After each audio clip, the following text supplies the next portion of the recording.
Assalamualaikum warahmatullahi wabarakatuh. Bagaimana kabar-kabar sekalian?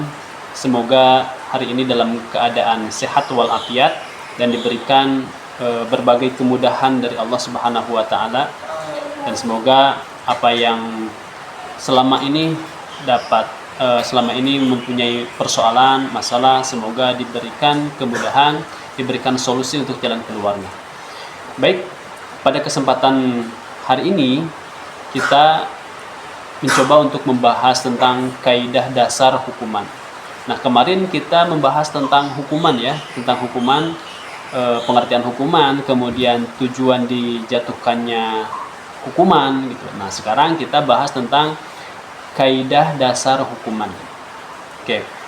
Ketika tujuan hukuman itu adalah untuk memperbaiki individu, menjaga keselamatan masyarakat, kemudian memelihara ekosistem kita sebagai manusia, maka hukuman itu wajib berdiri di atas prinsip dasar untuk mewujudkan tujuan-tujuan tersebut. Nah, supaya apa? Supaya hukuman itu dapat memenuhi tugas dengan semestinya. Nah, adapun dasar-dasar yang mewujudkan tujuan hukuman diantaranya, yang pertama, dijatuhkannya hukuman itu harus mampu mencegah semua orang untuk melakukan tindak pidana sebelum tindak pidana itu terjadi. Lalu bagaimana kalau misalkan tindak pidana itu terjadi? Maka hukuman itu harus menjadi pembelajaran, harus menjadi pendidikan bagi si pelaku tindak pidana, dan juga mencegah orang lain agar tidak mengikuti, tidak meniru orang yang sudah melakukan tindak pidana. Nah, atas dasar ini maka para fuqaha ya menyebutkan bahwa hukuman itu adalah suatu pencegah terjadinya sebuah tindak pidana dan pencegah orang lain setelah terjadinya tindak pidana tersebut. Nah, dengan adanya pengetahuan pensyariatan ya, pengetahuan pensyariatan, maka hukuman ini mampu mencegah terjadinya tindak pidana dan kalau tindak pidana ini terjadi, maka dengan adanya hukuman ini mampu terjadinya pengulangan, mampu mencegah terjadinya pengulangan tindak pidana atau yang disebut dengan residivis ya. Nah, itu dasar yang mewujudkan tujuan hukuman ya, yang pertama. Kemudian yang kedua, dasar-dasar yang mewujudkan tujuan hukuman adalah batasannya adalah untuk kebutuhan dan untuk kemaslahatan masyarakat umum. Masyarakat. Artinya apa? Ketika masyarakat ini menuntut agar hukuman diperberat, maka hukuman harus diperberat. Nah, apabila masyarakat ini menuntut hukuman itu harus diperingan, maka hukuman diperingan. Nah, jadi batasannya itu adalah kebutuhan masyarakat dan kemaslahatan masyarakat, gitu ya. Oke. Kemudian yang ketiga adalah untuk memelihara keselamatan dan juga kesejahteraan masyarakat dari tindak pidana kejahatan. Nah, apabila nih masyarakat ini menuntut si pelaku tindak kejahatan ini harus dibunuh, maka harus dibunuh, gitu.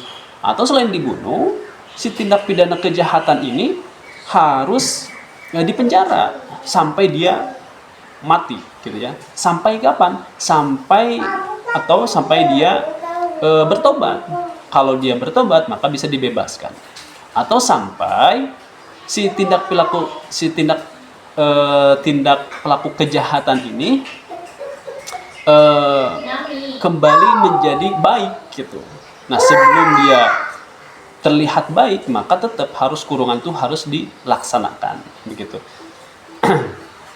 Nah, kemudian yang keempat,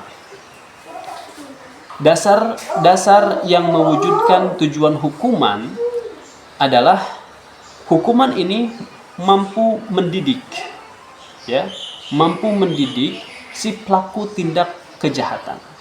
Nah, mendidik si pelaku tindak pidana kejahatan ini bukan berarti sebagai bentuk balas dendam, akan tetapi sebagai pendidikan bagi si pelaku tindak pidana kejahatan. Nah, begitu. Nah, kemudian yang kelima.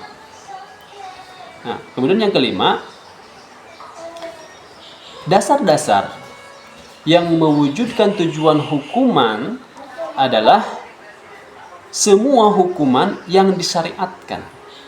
Apa sih maksud dari semua hukuman yang disyariatkan?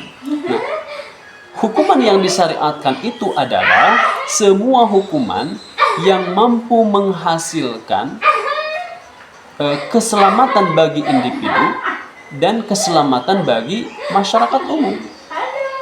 Nah, itulah adalah hukuman yang disyariatkan. Jadi kalau misalkan adanya sebuah hukuman itu memberikan perbaikan kepada individu, kemaslahatan bagi individu dan juga masyarakat, nah itu adalah hukuman yang disyariatkan. Jadi pada dasarnya semua hukuman itu harus semua hukuman dengan berbagai bentuknya itu adalah sebuah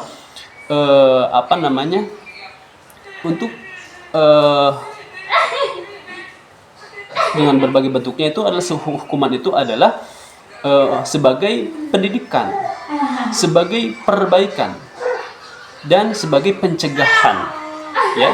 Sebagai pencegahan. Nah, hukuman yang disyariatkan ini adalah hukuman sebagai rahmat, sebagai kasih sayang, sebagai bentuk kebaikan Allah Subhanahu wa Ta'ala kepada para hambanya. Nah, maka dari itu, bagi para penegak hukum yang memegang kekuasaan, maka harus memiliki itikad yang baik, harus memiliki maksud dan tujuan yang baik, yakni menjadikan sebuah rahmat dan kasih sayang bagi si pelaku tindak pidana ini. Itu yang diterapkan. Nah, sebagaimana seorang orang tua yang ketika memberikan hukuman kepada anaknya, orang tua yang memberikan hukuman kepada anaknya itu supaya anaknya ini menjadi baik, supaya anak ini menjadi hebat, supaya anak ini menjadi sukses. Nah, begitu juga ketika seorang dokter yang memberikan pelayanan terbaik kepada pasiennya, gitu. Ya, bagaimana si dokter ini memiliki niat yang mulia untuk memberikan pelayanan terbaik untuk supaya si pasiennya ini sembuh dari penyakitnya. Nah, begitu juga dengan penegak hukum kita. Maka harus mempunyai itikad yang baik untuk memperbaiki orang, perilakunya. Maka dari sini kita bisa melihat baik secara individunya. Karena apa? Karena menghukum orang yang baik itu lebih ringan dibandingkan menghukum orang yang jahat. Begitu. Karena di dalam karakter manusia ini kan berbeda-beda, ya. Manusia berbeda-beda. Nah, ini nanti tergantung kepada tindak pidana kejahatannya nanti.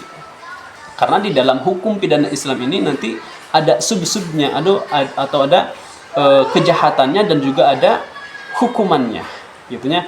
Hukumannya sudah ditentukan, bentuk kejahatannya sudah ditentukan, ada juga yang bentuk dan sanksinya itu tidak ditentukan oleh Allah dan Rasulnya. Nah, siapa yang harus menentukannya adalah hakim. Nah, di sini perlu kita ketahui dengan melihat berbagai karakteristik individunya untuk mengubah keadaan mereka itu berbeda-beda. Nah, ada orang ada orang yang hanya cukup dibentak saja dia sudah berubah. Namun ada lagi orang, dia tidak hanya cukup dibentak untuk mengubah dia, tapi harus dipukul, gitu ya, harus dipukul, ditempeleng begitu. Nah maka harus dikenakan juga hukuman ditempeleng kalau misalkan itu mampu membuat dirinya menjadi berubah.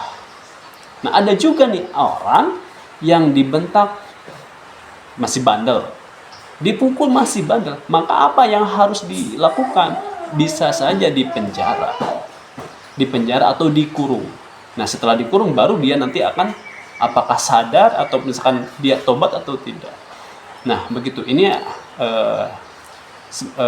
adalah sebuah gambaran bagi kita, bagi para penegak hukum yang mempunyai kewenangan untuk memberikan sebuah hukuman, maka munculkanlah dalam hati kita sebagai rahmat, sebagai kasih sayang, sebagaimana Allah Subhanahu wa taala ini mengutus kepada rasulnya, mensyariatkan hukumannya itu adalah sebagai rahmatan lil alamin, untuk menjadi rahmat bagi seluruh alam. Nah, demikian ya pemaparan yang dapat saya sampaikan. Semoga apa yang disampaikan ini bermanfaat khususnya bagi saya dan umumnya bagi Anda sekalian. Semoga sekali lagi bermanfaat, dan mohon maaf apabila banyak kesalahan dan kekurangan. Wabillahi taufiq wal hidayah. Wassalamualaikum warahmatullahi wabarakatuh.